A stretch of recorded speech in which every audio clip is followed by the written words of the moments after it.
Amados hermanos, quiero invitarles a que abran sus Biblias en la epístola a los Gálatas, capítulo 5, y vamos a continuar con nuestra serie de sermones expositivos desde el versículo 5 al versículo 12. Gálatas, capítulo 5, versículos 5 al 12. ¿Ya todos lo tienen? Leemos la palabra del Señor. Pues nosotros, por el Espíritu, aguardamos por fe la esperanza de la justicia, porque en Cristo Jesús ni la circuncisión vale algo, ni la incircuncisión, sino la fe que obra por el amor. Vosotros corríais bien. ¿Quién os estorbó para no obedecer a la verdad? Esta persuasión no procede de aquel que los llama. Un poco de levadura leuda toda la masa. Yo confío respecto de vosotros en el Señor, que no pensaréis de otro modo, mas el que os perturba llevará la sentencia, quien quiera que sea. Y yo, hermano, si aún predico la circuncisión, ¿por qué padezco persecución todavía? En tal caso, ¿se ha quitado el tropiezo de la cruz? Ojalá se mutilasen los que os perturban. Fuertes palabras. Vamos a desarrollar nuestro sermón y observemos entonces lo que el apóstol Pablo o el Espíritu Santo a través del apóstol Pablo tiene que decirnos a nosotros. Pues bien, como les decía, continuamos nuestro sermón sobre el capítulo 5 de esta epístola a los Gálatas y estamos iniciando desde el versículo 5, pero permítanme hacerles un recorderis, amados hermanos. Estamos en una sección donde se nos dice cómo debemos vivir la vida como creyentes. Y Pablo nos está ilustrando de este modo, en esta sección, la manera que el creyente debe proceder. Pablo nos afirma que hemos sido salvos por medio de la fe y el vivir por decirlo de esa manera, el vivir por la ley consuma el apartarse de la gracia de Dios. Ahora, el apóstol Pablo nos quiere compartir su pensamiento y hace algunas observaciones muy fuertes con respecto a vivir en el sistema legal. Pues bien, vamos a nuestro primer versículo, versículo 5. El apóstol Pablo, continuando con su disertación, recordemos primeramente lo que dice el versículo 4 para entrar en contexto. O repasemos desde el primer versículo, capítulo 5, versículo 1. El apóstol Pablo continúa diciendo: Estad pues firmes en la libertad con que Cristo nos hizo libres, y no estéis otra vez sujetos al yugo de esclavitud. He aquí yo, Pablo, os digo que si os circuncidáis, de nada os aprovecha Cristo.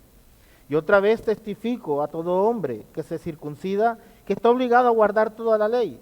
Y luego agrega: de Cristo os desligasteis, los que por la ley justificáis, de la gracia habéis caído. Eso lo vimos en nuestro sermón anterior.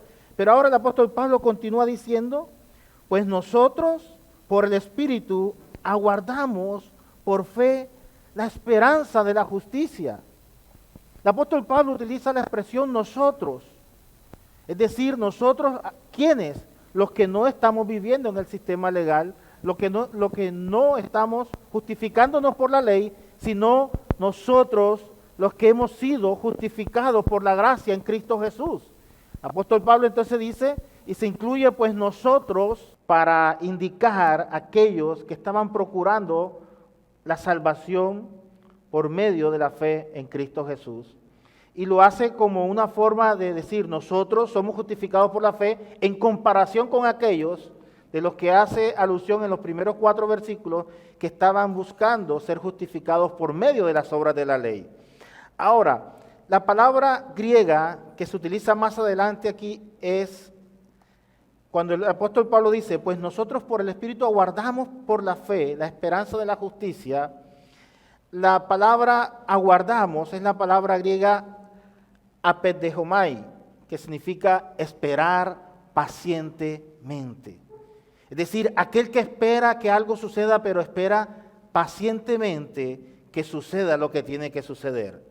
Y el apóstol Pablo utiliza esta palabra para referirse a que los que estamos siendo justificados por medio de la fe, esperamos pacientemente la esperanza de la justicia en comparación con el sistema legal. Ahora, esta esperanza de la justicia se refiere a la vida eterna, la cual nosotros en este mismo instante no tenemos como una posesión literal, sino que la tenemos como una promesa. Es decir, el Señor nos ha dicho que tendríamos vida juntamente con Él, pero la tendremos el día en que partamos de este mundo para vivir en su presencia. Ahora, la esperanza de la justicia que el apóstol Pablo hace alusión aquí es la única referencia profética en toda la epístola a los Gálatas que hace alusión a la salvación o que hace alusión a nuestra esperanza que es en Cristo Jesús. Ahora, esta referencia profética fue especialmente destacada en todas las cartas del apóstol Pablo. ¿Por qué? Pablo tuvo muchas cosas que decir acerca de la venida de Cristo con respecto a establecer su reino en este mundo. Ahora, pero todo lo que el apóstol Pablo está diciendo en este corto versículo es que nosotros pacientemente esperamos el cumplimiento de esa promesa en la justicia. Ahora, la única esperanza, amados hermanos, que nosotros tenemos es la de vivir una vida conforme a la gracia del Señor. ¿Y cómo la vivimos? Cuando somos obedientes a los estatutos que el Señor ha establecido a través de su palabra, y en Cristo entonces recibimos esa seguridad de nuestra salvación. Entonces el apóstol Pablo lo que está diciendo es, ustedes han caído de la gracia, versículo 4, porque han despreciado los méritos de Cristo para comenzar a vivir nuevamente en el sistema del cual se habían desprendido inicialmente. Ahora, ustedes han caído, pero nosotros, los que creemos en Cristo Jesús, esperamos entonces con paciencia esa esperanza en la justicia. ¿En cuál justicia? En la justicia, recordemos que hemos sido justificados por gracia por medio de Cristo Jesús.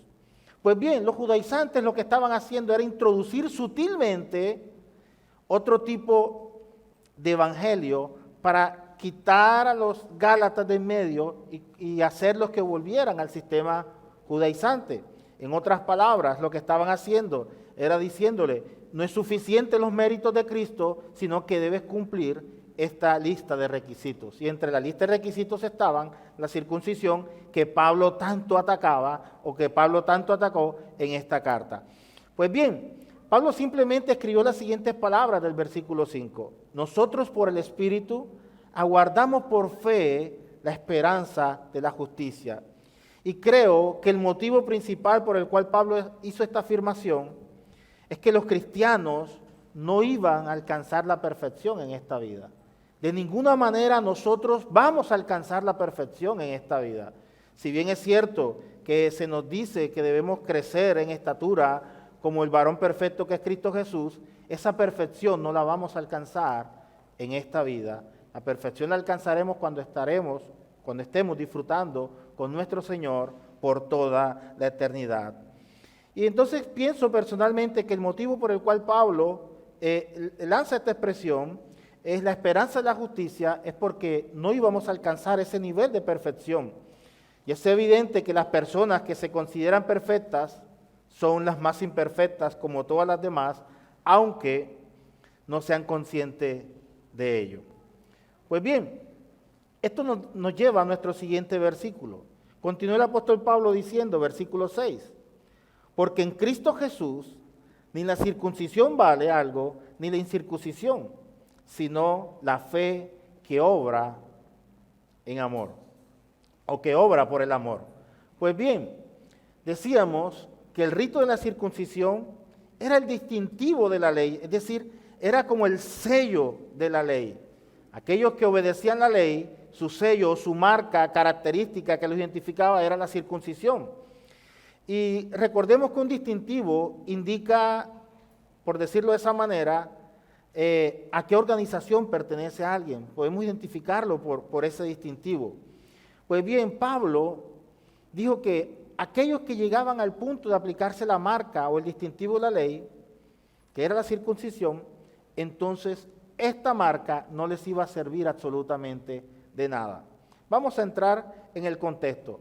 Pablo les está diciendo porque en Cristo ni la circuncisión vale algo, ni la incircuncisión vale algo, sino la fe que obra por amor.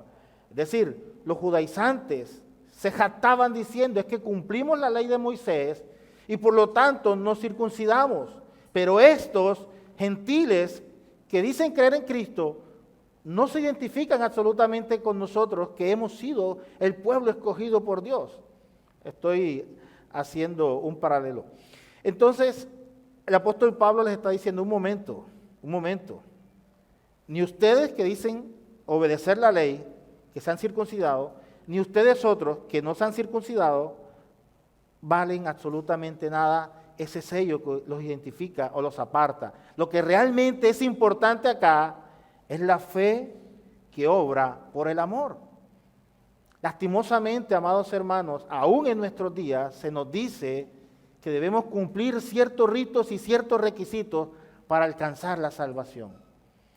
Cuando la Biblia enseña, y esto es lo hermoso del apóstol Pablo, el apóstol Pablo siempre ha enseñado la justificación o la fe en Cristo Jesús por medio de la gracia. Y la Biblia enseña que solamente por fe en Cristo Jesús alcanzaremos la salvación. Pues bien, les decía, Pablo no estaba condenando en ningún sentido a los que habían sido circuncidados.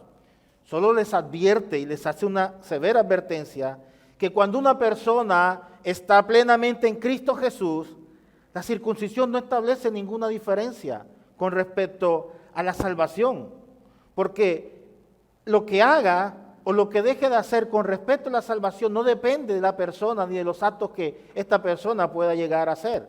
Depende única y exclusivamente de los méritos de Cristo en la cruz del Calvario. Y eso es lo que el apóstol Pablo les estaba recordando. Pablo estaba diciendo, un momento, dejemos de lado esta discusión, ni la circuncisión ni la incircuncisión, sino la fe en Cristo Jesús. Y esta fe obra solamente por amor. Pues la circuncisión no hace diferencia para ningún creyente, excepto las diferencias que pueden hacer son las consecuencias físicas que esto trae. Ahora, pero para el cristiano, siempre, para nosotros los creyentes, siempre estará en pugna nuestra idea de defender la fe con respecto a todo rito religioso que nada, absolutamente nada, ayudan al concepto de salvación que el Señor ha establecido. Nosotros como creyentes siempre estaremos en contra del concepto de la justificación por las obras. Siempre y defenderemos nuestra postura y defenderemos nuestra posición porque las obras no sirven absolutamente de nada para nuestra salvación. Si realmente las obras sirvieran de algo, creo que ninguno de nosotros estuviéramos aquí en este momento, estuviéramos afuera buscando o haciendo alguna obra para alcanzar la salvación. Pero gloria a Dios que no depende de nosotros, sino que depende de nuestro Señor Jesucristo. Pues bien, la supuesta fe que induce a creer o que induce a una persona a creer que está eximida de obedecer la voluntad de Dios, tal cual como lo expresa el Decálogo, es un compendio, porque recordemos que el Decálogo es un compendio de cómo se debe expresar, en primer lugar, nuestro amor hacia Dios y en segundo lugar, nuestro amor hacia el prójimo. Y cualquiera persona que cree que estar eximida de obedecer ese Decálogo, realmente está creyendo en una falacia. Si bien es cierto que el apóstol Pablo está atacando aquí las obras de la ley, no está dejando de lado el valor que la ley tiene. Recordemos que el principal valor que la ley tenía o la función que la ley tenía era de llevarnos a Cristo y demostrar nuestra condición delante de Él, pero que en ninguna manera tenía la función de darnos salvación.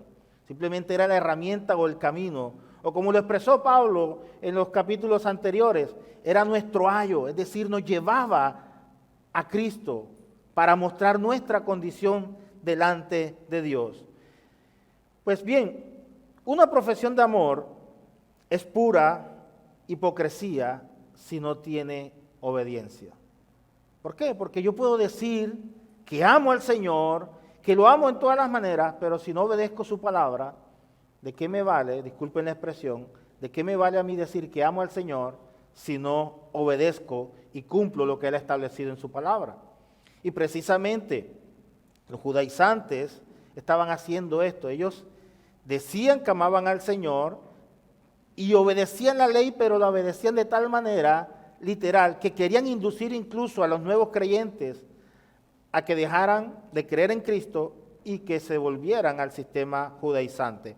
Ahora, pero Pablo declara enfáticamente que el propósito de Dios, al dar a su Hijo para salvar a los pecadores, fue hacer posible que los principios de su santa ley se cumplieran en la vida de todos los seres humanos. Ese era el principal factor y Pablo lo conocía muy bien. Recordemos que el apóstol Pablo, él mismo lo decía, yo, Pablo, judío de judíos, conocedor de la ley, estudié a los pies de Gamaliel. Pablo se conocía todo el sistema legal y aún sin embargo vemos a Pablo mostrando el evangelio de la gracia en contraste con la ley o con la obediencia de los ritos judaizantes. Ahora, ningún sistema legal puede producir una vida cristiana. La fórmula que el apóstol Pablo presenta aquí mismo es muy simple. La fe obra por amor. Y esa debe ser la manera de vivir, amados hermanos, de todo creyente. Vivir en amor a través de la fe. Es decir, nuestra fe en Cristo Jesús nos lleva a nosotros como creyentes a mostrar el amor de Dios hacia nuestros semejantes. Ahora, ¿y el amor será fruto de qué? Del Espíritu Santo. Porque cuando el Espíritu Santo mora en el creyente, entonces podemos mostrar frutos de amor, frutos de obediencia, frutos de paz. El camino de la fe, amados hermanos, persiste en obrar en amor. Pero aquí quiero hacer una advertencia, y es que no confundamos el amor con la emoción o con el sentimiento. Que muchas veces obramos por el sentimiento y creemos que estamos haciendo las cosas en amor. No, el amor es un estado de unidad con nuestro Padre Celestial mediante el cual la fe obra en medio de nosotros. Y les voy a poner un ejemplo y voy a hacer un paréntesis. Muchas personas que llegan al cristianismo por primera vez se mueven emocionalmente y comienzan los primeros meses, quizás los primeros años de su vida como cristiano, a hacer cosas por amor, disculpen que lo ponga en comillas, y comienzan a hacer cosas y se ven involucrados en cierto tipo de actividades y creen que lo están haciendo por amor. Pero cuando se enfrentan a la realidad del cristianismo y sabemos que el cristianismo no todo es color de rosa, sino que seremos probados, seremos inducidos a pasar por diferentes pruebas, porque el Señor debe probar realmente nuestra fe, entonces decimos, pero es que yo no pensaba que esto era así y me voy de lado. Realmente no tenías amor, sino que tenías emoción. Porque realmente cuando tenemos amor, estamos dispuestos a sufrir, como lo hizo el apóstol Pablo, los padecimientos de Cristo, por amor a aquel que nos ha salvado. Por eso el apóstol Pablo es muy enfático cuando lo dice, y es maravillosa la forma en que lo muestra, sino la fe que obra por el amor. Es decir, nuestra fe debe estar basada en el amor de nosotros hacia nuestro Señor, y no en simple sentimiento que no conducen absolutamente a nada. Y continúa el apóstol Pablo diciendo, versículo 7, pues vosotros, amados hermanos, que conocían todo, conocían la gracia, sabían lo que Dios había hecho por ustedes, vosotros corrían bien, ustedes lo hacían bien. Y hace una pregunta retórica, ¿quién les estorbó para no obedecer a la verdad? Y digo que es una pregunta retórica porque Pablo no estaba esperando una respuesta. Pablo conocía muy bien lo que estaba sucediendo. Sino que la pregunta era para que examinaran, reflexionaran acerca de lo que estaban haciendo. Y creo que esta pregunta aún es válida en nuestros días. Debemos preguntarnos muchas veces quién nos estorba para no obedecer la verdad. Ahora, el apóstol Pablo está diciendo, ustedes corrían la carrera del evangelio sin buscar ser justificados por la ley. Y frecuentemente Pablo usaba la figura de una carrera para ilustrar la actividad de la vida cristiana. Pablo estaba muy familiarizado con todas las justas romanas. Recordemos que Pablo también era ciudadano romano. Por lo tanto, Pablo conocía todo el sistema deportivo, las justas que se llevaban a cabo, y por eso Pablo utiliza la figura de las carreras para ilustrar su punto de vista. Lo encontramos en 1 Corintios capítulo 9, el 24 al 27, Filipenses 3, 11 al 14, 2 Timoteo 4, 7. Pablo utiliza esta figura para ilustrar la actividad de la vida del cristiano. Estamos en una carrera constante y los Gálatas, como dice el apóstol Pablo, habían corrido bien, habían iniciado bien la carrera, pero lastimosamente alguien los había estorbado. Hasta la llegada de los judaizantes, entonces entendemos que habían sido estorbados en su carrera, habían emprendido una carrera cristiana con ardor y con celo, pero se habían desviado del camino. Y me gusta cómo lo expresa el apóstol Pablo en el capítulo 3, versículo 1. Oh Gálatas insensatos, ¿quién os fascinó para no obedecer la verdad? A vosotros, ante cuyos ojos Jesucristo ya presentado claramente entre vosotros como crucificado. Pablo es muy retórico y Pablo utiliza estas figuras. ¿Quién os fascinó? ¿Quién los perturbó? ¿Quién les estorbó para no continuar la carrera que habíamos iniciado? La palabra griega que se utiliza aquí es anacopto, que significa impedir, significa frenar, como un navío que va sobre el mar y es frenado abruptamente. Esta es la palabra griega que se utiliza aquí. En lugar de estorbar, la traducción es anacopto, es impedir, frenar. En la terminología militar se utiliza mucho esta expresión y se utiliza, por ejemplo, para romper un camino, para destruir un puente, para impedir el paso de la tropa enemiga, para colocarle obstáculos. Ese es el significado de la palabra estorbar que se utiliza acá. ¿Quién los estorbó? ¿Quién los frenó? ¿Quién los desvió para no obedecer a la verdad? Es obvio que habían entre los Gálatas personas que perturbaban a los hermanos de la iglesia y que los fascinaban, y eran por supuesto los judaizantes. Pablo sabía quiénes eran, pero Pablo hace la pregunta: ¿quién les estorbó para no obedecer la verdad? Y es una pregunta, amados hermanos, que debe llevarnos a nosotros hoy en día a reflexionar, porque muchas veces nosotros también hemos caído en el error de los Gálatas y debemos preguntarnos: ¿quién nos estorba para no creer la verdad? Muchos conocen a Cristo, conocen su palabra, conocen toda la doctrina, pero pasa un tiempo y se apartan. Y los vemos en el mundo, disfrutando del mundo como si nada hubiera sucedido. Y es lo que Pablo dice: estaban con nosotros, eran de nosotros, pero jamás fueron de nosotros. Perdón, estuvieron con nosotros, pero no eran de nosotros, es la expresión.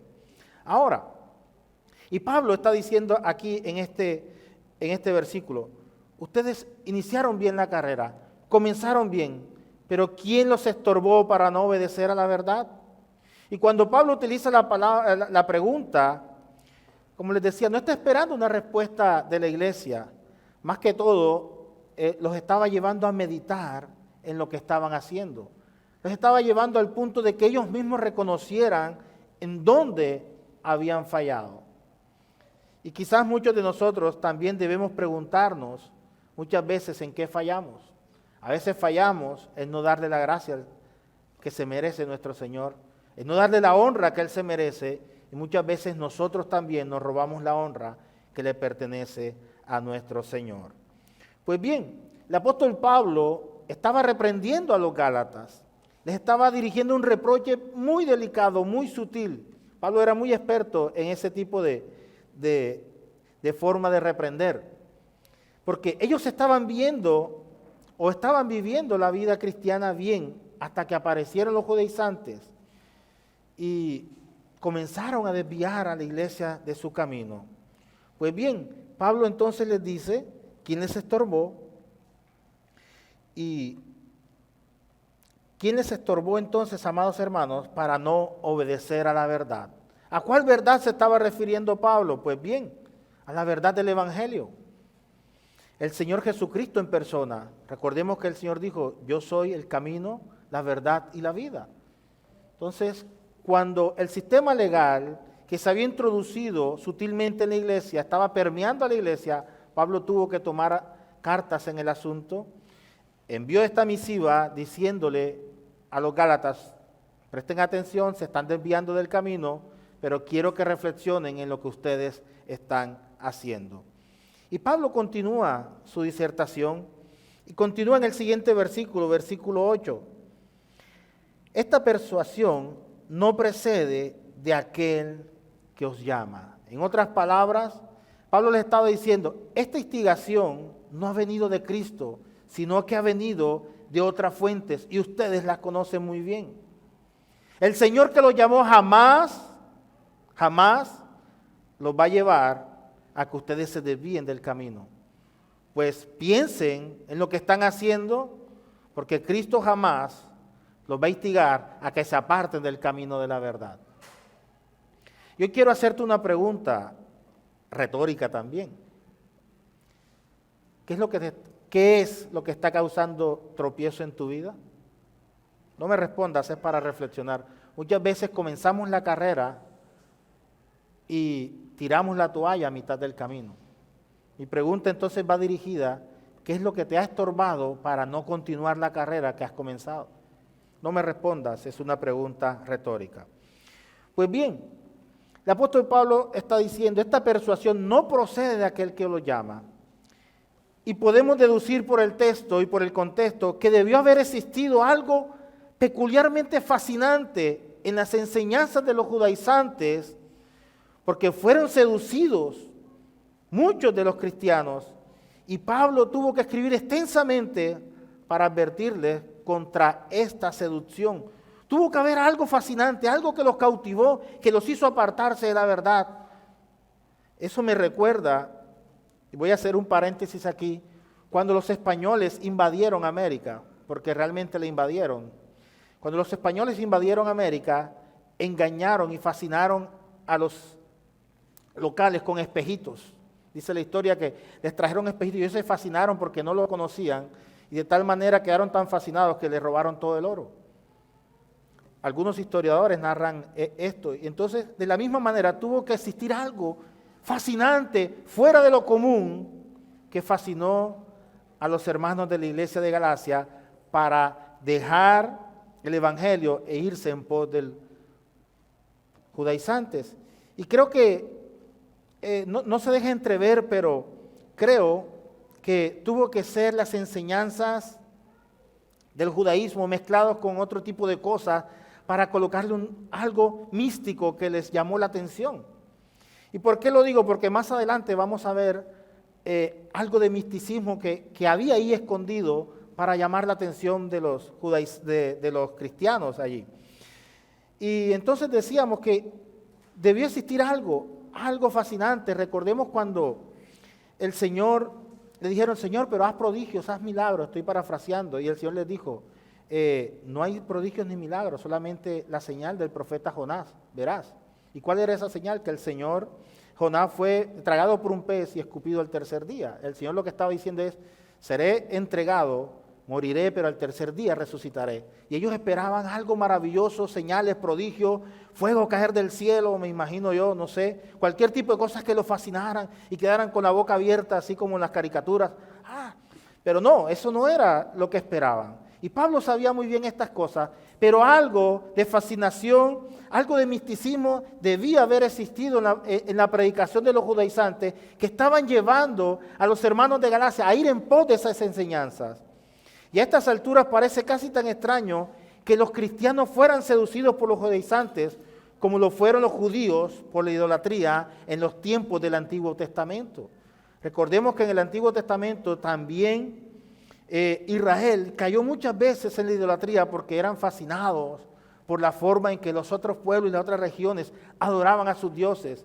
Y quizás los hermanos de Galacia esperaban algo similar y los judaizantes les estaban ofreciendo eso que ellos tanto anhelaban.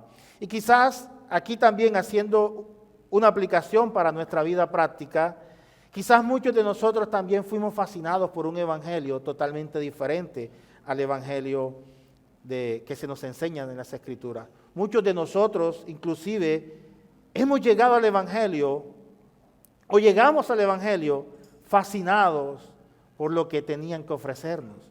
Por ejemplo, el Evangelio de la prosperidad.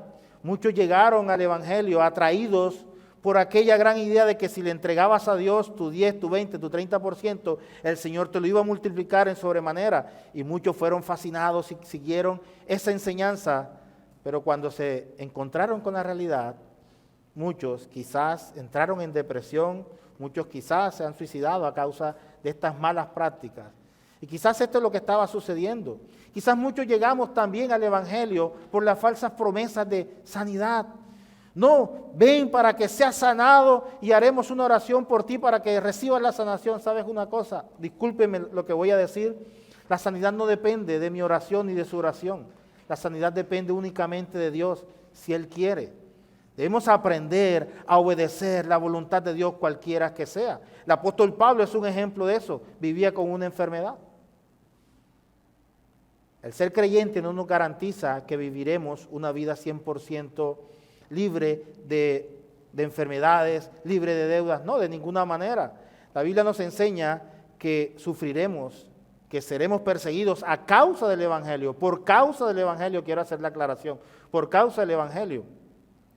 Y quizás los judaizantes le estaban enseñando algo diferente y esto era lo que los fascinó, o esto era lo que los llevó a dejar a aquel que los llamó para ir en contra del que los llamó. Por eso el apóstol Pablo les dice, esta persuasión no precede a aquel que los llama, porque Cristo nos llama con un propósito y sabemos que el Señor muere en la cruz del Calvario por la salvación de nuestros pecados. Ese es el propósito del llamado de Cristo, para que nosotros le glorifiquemos a Él, para que vivamos para Él y solamente para Él. Pues bien, el apóstol Pablo, entendiendo esta problemática, continúa en el versículo 9 diciendo, entonces, esta persuasión no procede de aquel que lo llama, y un poco de levadura leuda toda la masa. Ahora bien, la influencia de los judaizantes había comenzado en forma aparentemente pequeña, pero había alcanzado grandes proporciones. Y cuando Pablo cita este proverbio, también lo cita en su primera carta a los Corintios capítulo 5, versículo 6, se refiere al ejemplo contagioso de que unos pocos miembros cuya conducta él se sentía obligado a reprender. Recordemos que cuando lo utiliza en aquel momento se estaba refiriendo a un caso de inmoralidad, a un caso de inmoralidad sexual, más precisamente. Un caso de fornicación que se estaba dando en la iglesia. Y Pablo utiliza acá también este mismo proverbio para referirse que cosas pequeñas, si se permiten, comienzan a dañar absolutamente todo. Pablo se refiere a que si se permitía esta conducta, o se permitía que esta conducta estuviera dentro de la iglesia de Galacia, con el tiempo, toda la iglesia podría volverse a los ritos paganos y a las ceremonias del judaísmo. Ahora, no estoy diciendo que esos ritos eran malos, absolutamente no, pero tenemos que entender algo. Los ritos fueron dados por el Señor como una señal de aquello que iba a devenir. Y estos ritos y estas ceremonias se cumplían señalando a Cristo. Pero una vez que Cristo vino, y dice la Biblia que Él cumplió absolutamente toda la ley, ya no era necesario esta cantidad de ritos, porque ya teníamos al Señor con nosotros. Entonces eso es lo que el apóstol Pablo les está diciendo. Ya de nada nos valen estos ritos si lo tenemos a Él con nosotros. Ahora, Pablo está diciendo que un poco de levadura leuda la masa. Un pecador, dice Eclesiastés capítulo 9, versículo 18, un solo pecador destruye mucho bien. Y el mismo libro de Eclesiastés dice que una mosca daña el buen perfume. Ahora, una sola manzana podrida, coloque una manzana podrida sobre una canasta y espere unas horas y verá qué sucede. Toda la canasta se va a dañar. Cuando usted echa por lo menos un 2% de veneno en los cereales y vienen los ratones y se lo comen, ¿qué sucede? Todos los ratones se mueren, todo el cereal se contamina. Entonces, algo pequeño, amados hermanos, contamina absolutamente todo. Y así sucede con la falsa doctrina. porque un poco de esa falsa doctrina puede destruir a una congregación, puede hacer daño a una congregación, a una o a varias. Un pequeño tumor, si no es tratado a tiempo en el cuerpo, puede producir la muerte del ser humano, por algo muy pequeño que parezca. Ahora, un poco de descuido en un incendio, usted haga una fogata en un bosque y descuídese y déjela allí, puede generar un incendio de grandes magnitudes. Ahora, voy a citar a Hendrickson en su libro Comentario al Nuevo Testamento, y él cita a su vez a Benjamin Franklin cuando dijo lo siguiente: por falta de un clavo se perdió la herradura, por falta de la herradura se perdió el caballo, por falta del caballo se perdió el soldado, y por falta del soldado se perdió una batalla, y por perder la batalla se perdió un reino. Por falta, ¿y todo eso por falta de qué? De un clavo, de algo muy pequeño. Entonces esto nos debe llevar a reflexionar que muchas veces nosotros como cristianos a veces hacemos concesiones. ¿Cómo así, pastor? Muchas veces a veces hacemos concesiones. No, eso es un pecadito ahí, vamos a dejarlo, vamos a permitirlo. Y cuando vemos a ver, ese pecadito se ha convertido en algo que se nos sale de las manos. Por eso, amados hermanos, el creyente no debe hacer concesiones con el pecado, de ninguna manera. Recordemos aquel pasaje en el Antiguo Testamento, cuando se llama a todo el pueblo, porque habían hecho concesiones con las naciones vecinas, los hombres se habían casado con las mujeres y las mujeres con los hombres de la otra nación, y no recuerdo quién fue el que hizo el llamado, y llamó a toda la nación y le dijo: ahora despídanse de sus mujeres y de sus hijos, y déjenlos ir, para que Dios conviva en medio de ustedes. No recuerdo muy bien el pasaje, estoy parafraseándolo. Y dice que todos se despidieron de sus familias y quedó solamente la nación de Israel. Ahora, todas estas cosas nos llevan a pensar, amados hermanos, que por algo muy pequeño que usted y yo permitamos que suceda en nuestra vida, eso algo terminará alejándonos y apartándonos del Señor. Y esto es un consejo para los jóvenes que están en el proceso de buscar pareja. Muchos de los jóvenes en su idilio de amor creen que al estar enamorados, y si su pareja no es cristiana o no es creyente, tienen la convicción que con el futuro la podrán cambiar. No, yo voy a orar por ella o voy a orar por él porque yo sé que yo soy creyente y si me enamoro de ella, la voy a convertir al cristianismo. Y el 99.99% termina aquel que era cristiano en el mundo, porque termina más enamorado de la novia, disculpen la expresión, o del novio, y terminan accediendo a lo que el novio o la novia quieren y se apartan realmente del cristianismo. Ese es un consejo para los jóvenes. Jóvenes, cuando busquen pareja, búsquenla de tal manera de que sea un hombre o una mujer del Señor. Pues bien, les decía entonces que el apóstol Pablo era muy sutil al decir: un poco de levadura leuda toda la masa, porque él sabía que por un poco que se permita daña o corrompe toda la congregación. Y este texto nos advierte del peligro de tolerar la obra de algún hermano contencioso o de una pequeña minoría que estorba, porque si se toleran a un solo hermano o a una pequeña minoría, estos crecerán exponencialmente y pueden causar división dentro de la iglesia, porque esa pequeña minoría algún día se tornará en la gran mayoría.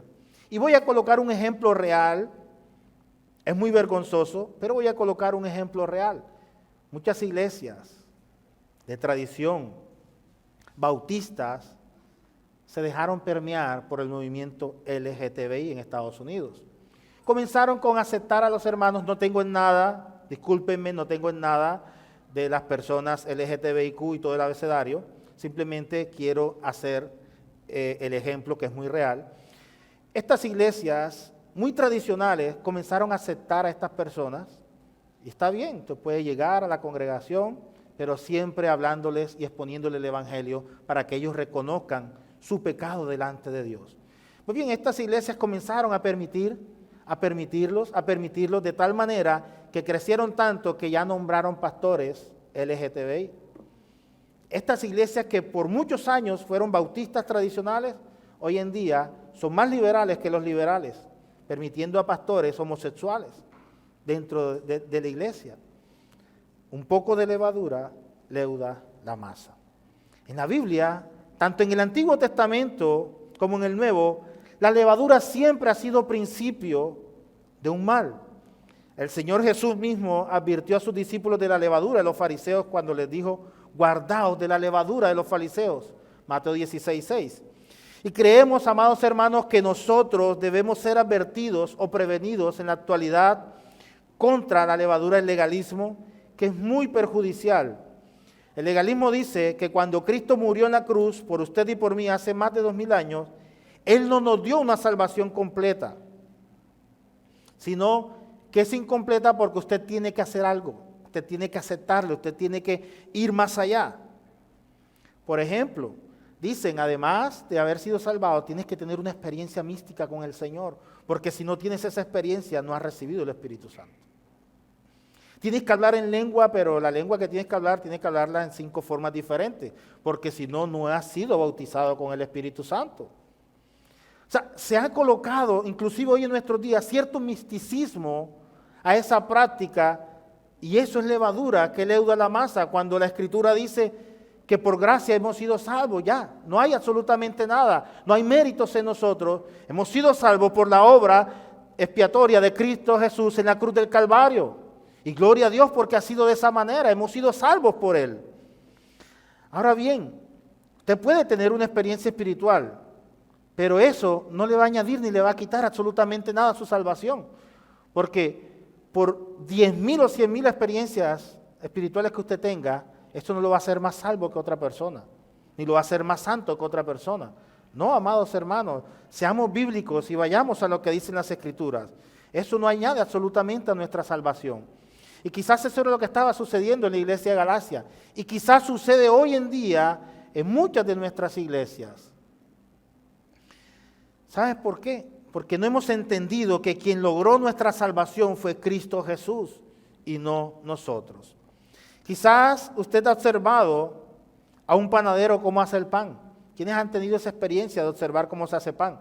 O quizás ustedes mismos han hecho pan casero. Efraín es experto haciendo pan casero.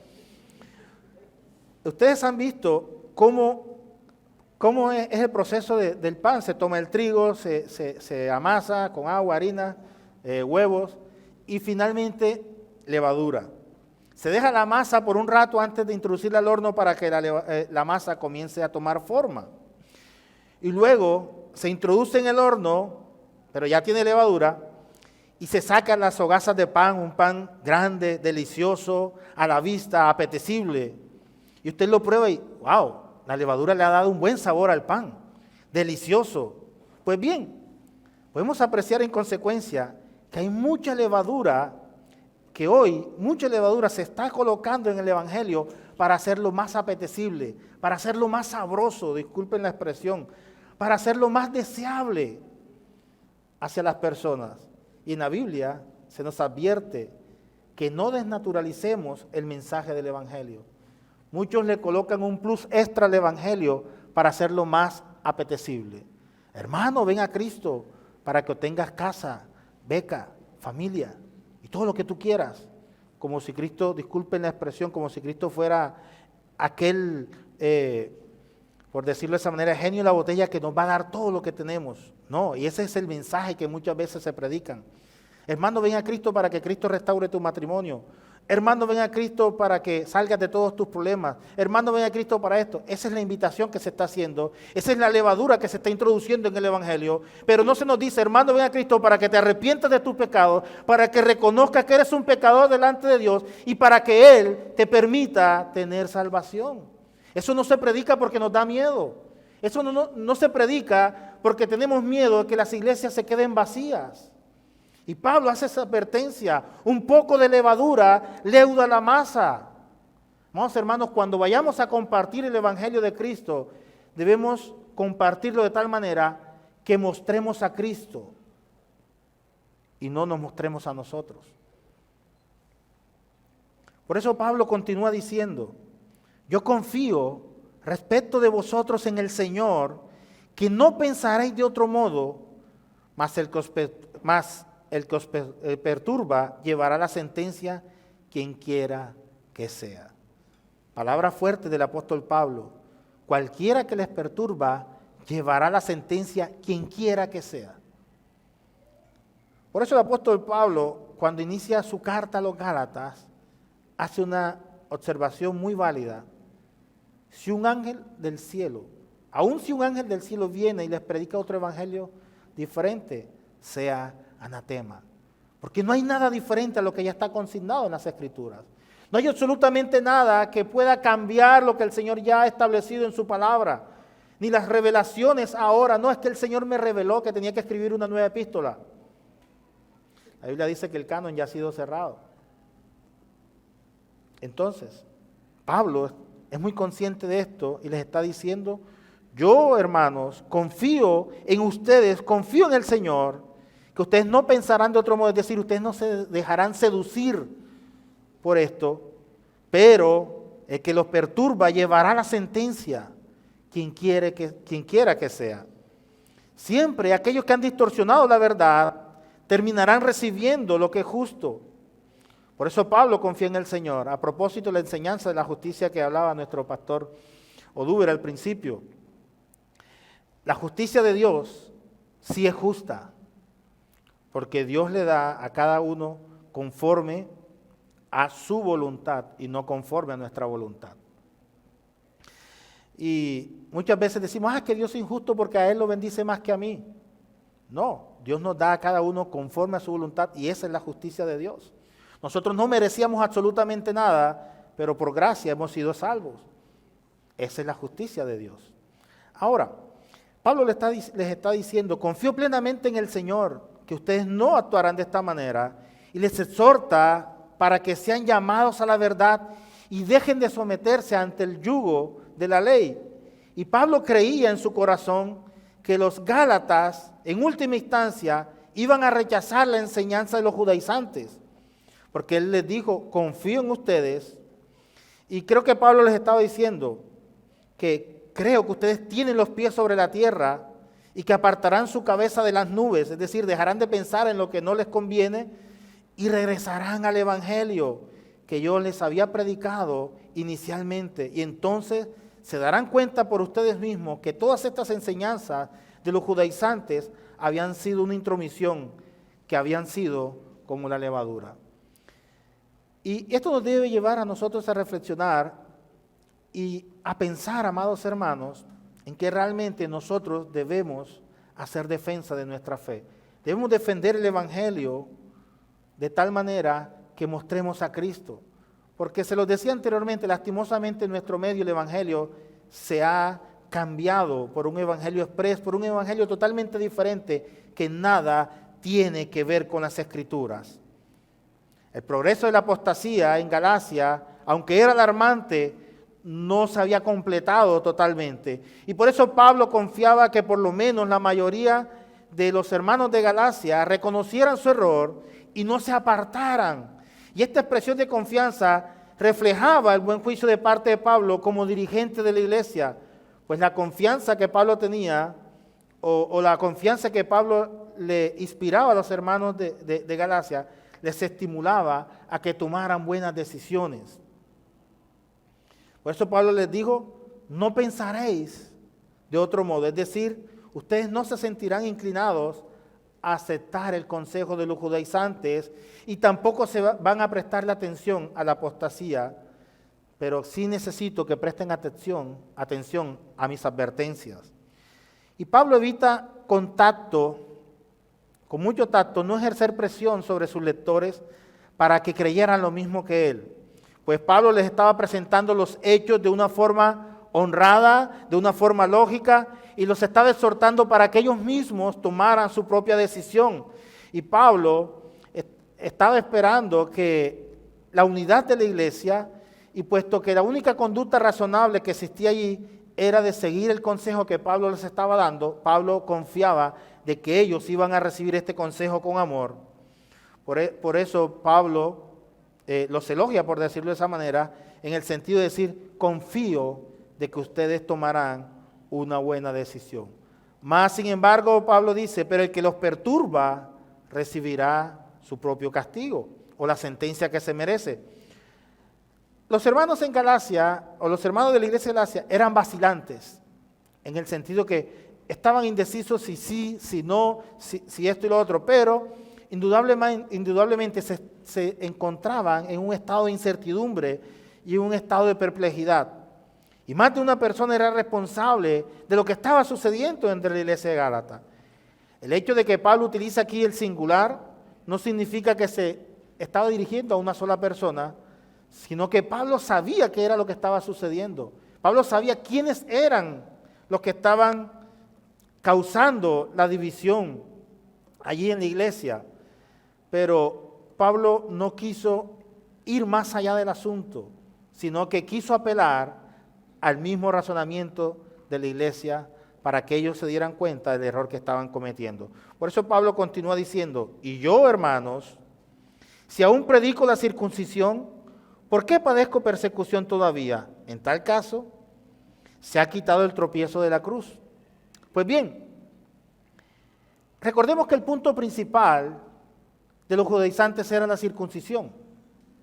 Y a Pablo lo estaban atacando precisamente porque él no practicaba el rito de la circuncisión. Ahora, entonces Pablo hace la pregunta, y yo, hermanos, si predico la circuncisión, entonces ¿por qué persigue la persecución contra mí? Si ustedes dicen que yo no participo en la circuncisión y ahora voy a predicar la circuncisión, Pablo está siendo sarcástico. Si yo ahora predico la circuncisión, entonces ¿por qué continúo con la persecución? En tal caso, si ya yo predico la circuncisión, se ha quitado entonces el tropiezo de la cruz. Porque es que el tropiezo para los judaizantes era la cruz. Y ya vamos a detallar esto. Entonces, Pablo les está diciendo sarcásticamente, si yo predico la circuncisión, entonces ¿por qué me persiguen? Si hago lo que ustedes quieren, ¿por qué me persiguen? Pues bien, esto es algo muy importante de notar. Él dijo, si aún predicara yo la circuncisión, entonces ¿por qué padezco persecución todavía? Amados hermanos, el añadir algo al evangelio no lo hace aceptable. El evangelio debe predicarse tal cual como él es. Y si usted le añade algo, ya deja de ser evangelio. Ya está leudado, ya está mezclado, ya está dañado. Recordemos cuando el apóstol Pablo estaba diciendo, si se les predica un evangelio diferente al que ya ustedes conocen, sea anatema. Y el predicar un evangelio diferente es similar a cuando usted toma un medicamento adulterado. Usted toma un medicamento adulterado y créame que en vez de sanarse se va a empeorar, porque no contiene los elementos químicos que fueron diseñados originalmente para atacar esa dolencia o esa enfermedad. Inclusive un medicamento adulterado puede inclusive llevarle a la muerte. Y así sucede cuando el evangelio es adulterado. Cuando el evangelio no se predica con la verdad de Cristo, lleva a las personas a una muerte eterna, porque llevan a una persona a creer en un Cristo que no es el Cristo de la Biblia. Por eso hay que tener mucho cuidado cuando usted expone el evangelio. No les ponga por emoción, exponga a Cristo en toda verdad. Entonces Pablo les está diciendo, el añadir algo al evangelio no lo hace aceptable. El evangelio por sí mismo no es aceptable para el hombre natural. El hombre natural siempre tratará de rechazar el evangelio. Aún sin embargo, nuestra obligación es predicar el evangelio. La predicación del evangelio muchas veces contraría a algunas personas. Y Pablo les estaba diciendo, si estoy incluyendo algo más en el evangelio, ¿por qué me persiguen? Pablo está diciendo, listo, voy a incluir la circuncisión. La incluí. ¿Por qué me persiguen? Estoy haciendo lo que ustedes dicen, ¿por qué me persiguen? Porque es que el problema no estaba en que Pablo rechazara o no rechazara la circuncisión. El problema no era con Pablo, el problema era el evangelio que Pablo estaba predicando. El problema era el evangelio que usted y yo predicamos. Y el problema para el mundo siempre va a ser el evangelio. El problema va a ser que usted siempre va a presentar a Cristo y al mundo no le gusta que le presenten a Cristo. El mundo siempre rechazará a nuestro Señor, pero nuestra obligación es llevar a Cristo y predicar a Cristo y no desmayar y seguir predicando a Cristo. Aunque usted y yo seamos rechazados, el mensaje siempre permanecerá y rechazarán al mensaje. rechazarán al Señor. Y si lo rechazan a nosotros no nos importa, seguimos predicando a Cristo. Eso es lo que Pablo les está diciendo.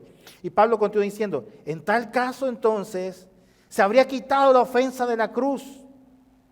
¿Sabes por qué? Porque en realidad la cruz de Cristo es una ofensa para todo aquello de lo cual el hombre se enorgullece. La cruz de Cristo es una ofensa para la moralidad porque dice que sus obras no le pueden justificar delante de Dios. Es una ofensa para la filosofía porque apela a la fe y no a la razón. Es una ofensa para la cultura del hombre porque sus verdades son reveladas a los niños. Es una ofensa para su sentido de categoría social porque prefiere a los pobres y humildes, no en el sentido literal. Es una ofensa para la voluntad porque requiere de una rendición incondicional de nuestra vida delante de Dios. Por eso es una ofensa la cruz. La cruz es una ofensa porque nos muestra realmente nuestra verdadera condición. Al mundo no le gusta que le muestren realmente cómo es. Al pecador no le gusta ser desenmascarado. Por eso la cruz es una ofensa. El apóstol Pablo apela, en tal caso, se ha quitado el tropiezo de la cruz. Amados hermanos, la cruz es una ofensa para su propia identidad, porque le dice que tienes que nacer de nuevo. Recordemos a Nicodemo. ¿Cómo tengo yo que nacer de nuevo? ¿Acaso entraré nuevamente al vientre de mi madre? No, es necesario que nazcamos de nuevo. Es necesario que nuestra vieja naturaleza se quede a un lado y comencemos a vivir una vida conforme a la identidad de Cristo en nosotros. Por eso la cruz es tropezadero, es tropiezo para los que no creen.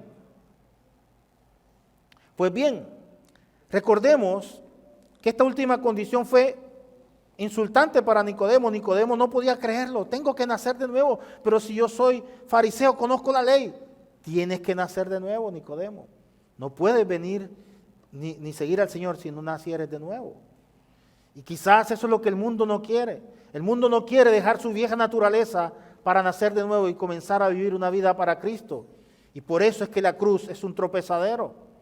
Ahora, amados hermanos, por la misma razón muchos predicadores o muchos maestros que están proclamando la necesidad de experimentar un nuevo nacimiento, tienen problemas con a las personas a las que se les predica, porque a muchos no les agrada la idea de escuchar la idea de que tienen que dejar la vida en la cual están para comenzar a vivir una nueva vida en Cristo Jesús. Quizás para muchos esta afirmación les suena como un insulto, porque la cruz es una ofensa. Claro que sí, la cruz es una ofensa para aquel que no ha creído en el Señor. Cuando usted le dice a un pecador que se tiene que arrepentir y dejar su vieja naturaleza, este se va a ofender, porque no va a entender, ni entenderá si el Señor no le da el entendimiento y el discernimiento para entender que solamente en Cristo Jesús hay salvación. La palabra griega que se utiliza aquí como tropezadero o como tropiezo es la palabra griega escándalon. Y escándalon es como aquel palillo que se utiliza como un disparador.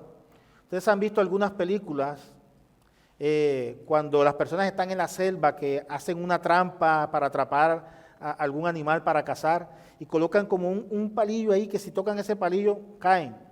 Bueno, vamos al mundo más real. Ustedes han visto las trampas de los ratones. Se coloca así y se coloca algo mínimo que apenas se presiona, se dispara. Pues bien, la palabra escándalo significa eso, como aquel gatillo que dispara, algo que hace que funcione una trampa. Y un escandalón podía ser metafóricamente cualquier movimiento como una zancadilla hiciera tropezar a una persona.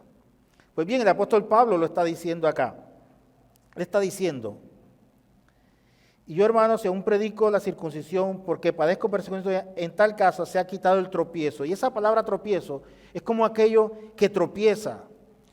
Es como lo expresa en la primera carta a los Corintios, capítulo 1, versículo 23, como un tropezadero. La cruz es un tropezadero, algo con lo que la persona se tropieza, se choca.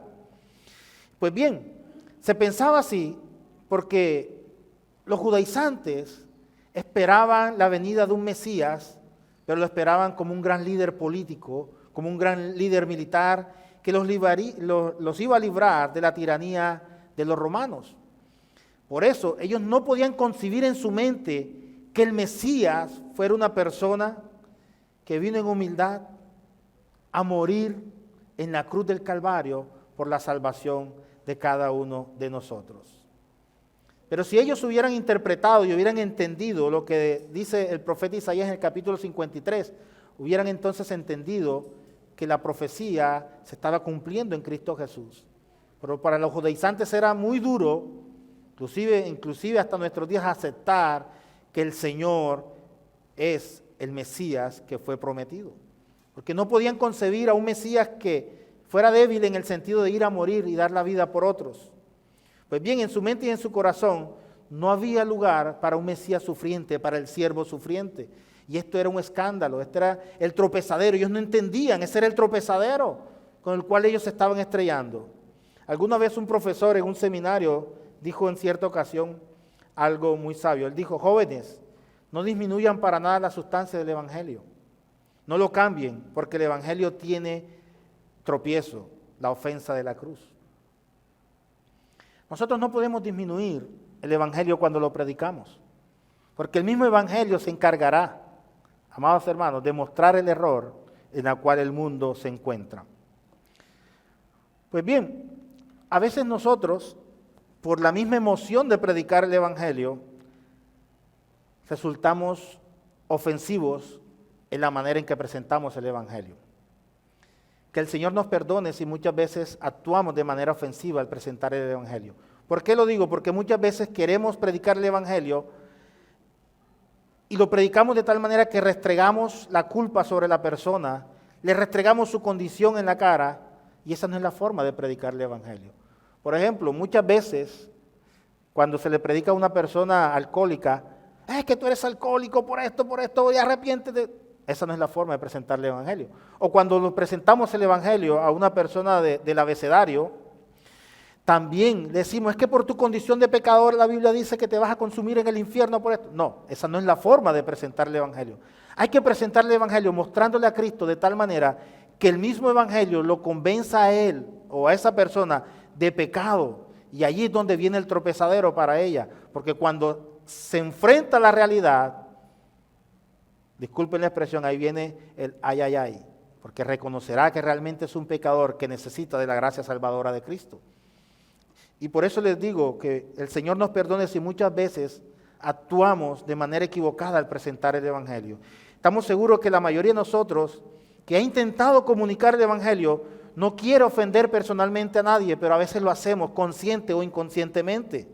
Y ese es un llamado para nosotros, para que presentemos el Evangelio de forma clara y sencilla. En todo caso, amados hermanos, no que seamos ni usted ni yo los que contrariemos a las personas, sino que sea el mismo mensaje del Evangelio que les muestre a ellos su ofensa. Y finalmente, para terminar, el versículo 12, que es uno de los versículos más fuertes que el apóstol Pablo utiliza en esta carta, el apóstol Pablo dice: ojalá se mutilasen los que os perturban. ¡Wow! Ustedes dirán: pastor, es escandaloso. El apóstol Pablo deseando que se mutilen las personas que los perturban. Pues veamos y entendamos el contexto en que Pablo utiliza esta expresión.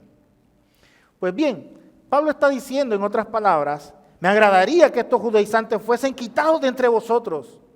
Otra versión de este versículo añade un significado más a estas palabras: me gustaría que fueran cortados de en medio de nosotros. Me gustaría que no existieran en medio de nosotros. Pero en este caso, Pablo está hablando con sarcasmo, no lo está diciendo literalmente.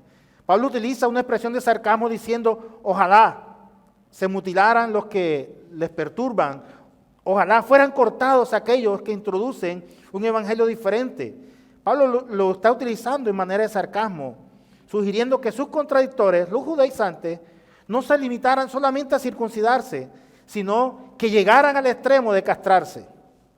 Y ya les voy a explicar el porqué.